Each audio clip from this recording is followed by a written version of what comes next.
I don't know where this will land, but I recently had to buy a new Mac valve, and now this one seems to be malfunctioning. I'm only getting 15 pounds of boost instead of going to 20 and tapering off to 19. Uh, so it seems like it's only pushing out the vent hole and not going all the way through it and going to the top of the valve to hold it shut. So, I'm being lazy, and I put a fucking filter right there. Basically created a wastegate leak, boost leak, and we're gonna go test drive it. GoPro's dead, so I don't know how this will work, but we'll try it. Okay, so we're letting her warm up before we go test the stupid filter or boost leak. Really not dressed to be getting in this car, but so I changed. It's hard to see because of the reflection, but this is the wastegate pressure map, you can see, and I've got 80%. This is duty cycle on that Mac valve. Let's turn that off, see if that helps. But anyway, we're going to mess with that to make sure. There we go. To make sure it doesn't overboost. So our temp's 146, so it's warmish. Our oil pressure is not warm though.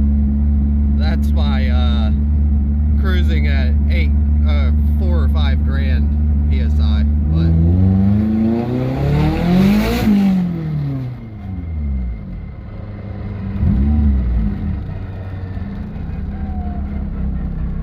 well, I wonder how much PSI that was.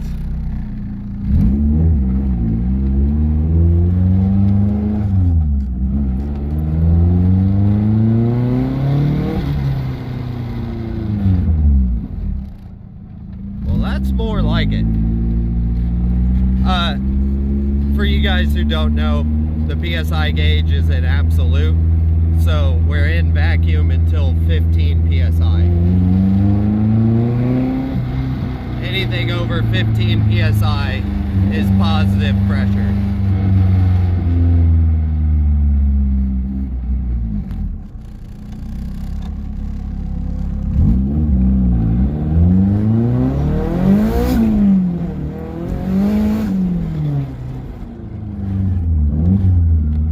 Okay, that is pretty much exactly what I wanted. We saw about 35.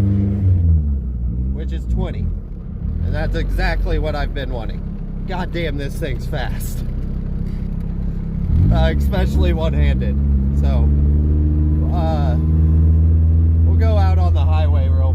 No, my garage is open, so that's probably all we're gonna do. We'll look at the logs, show you the logs, see what we actually did. You can see I didn't even go full throttle until 43. Let's remove this. I don't know if this stuff's interesting to you guys. If so, comment down below and we will do more. I'm definitely going to show you how to do flex fuel. Yeah, you can see I only went full throttle barely right here.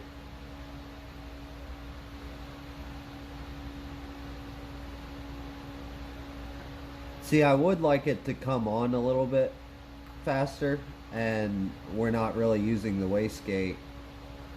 You can see it should be a sharper line for the pressure. Like I'm only, of course I was only rolled into it 70% throttle here. But we're only 6 grand when it should come up and be flat, and that's the direct result of making a boost leak. You can see where we were holding vacuum when I was showing you guys that it was absolute, and then I rolled throttle. went up to 9 psi at 4,500 RPM.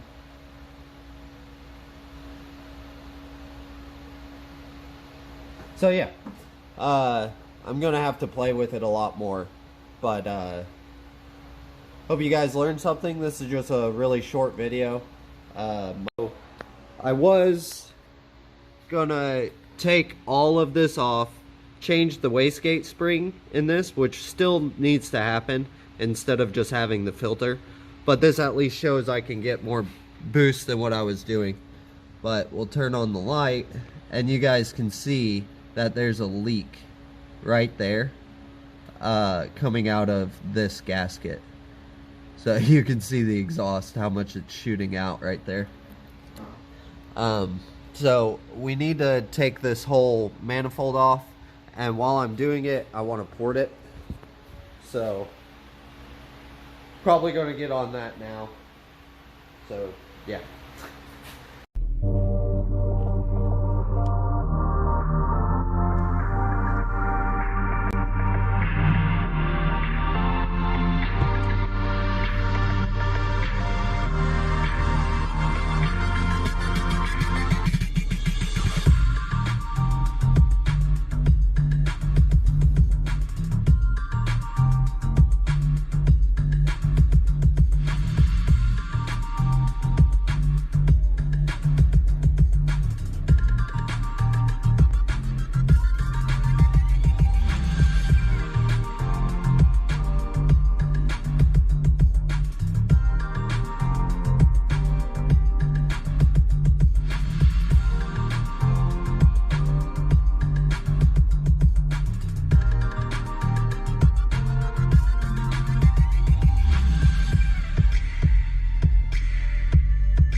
Okay guys, as you saw from the B-roll footage, there was a car show, so I decided to go do that instead of taking the turbo manifold apart. For sure, the creating a vacuum leak basically on my wastegate, it definitely worked. I'm holding like 18, 19 psi now. Definitely have more lag because I put a boost leak on it. So it does show that I can manipulate it. The boost controller is working, just not nearly as well as the last Mac valve. So when I take the manifold off tonight, we'll change the wastegate spring to a 12-pound spring, and that should do the same thing. But hope you guys enjoyed the video, and put down at the bottom, if you made it this far, what your favorite car was. We'll see you next time.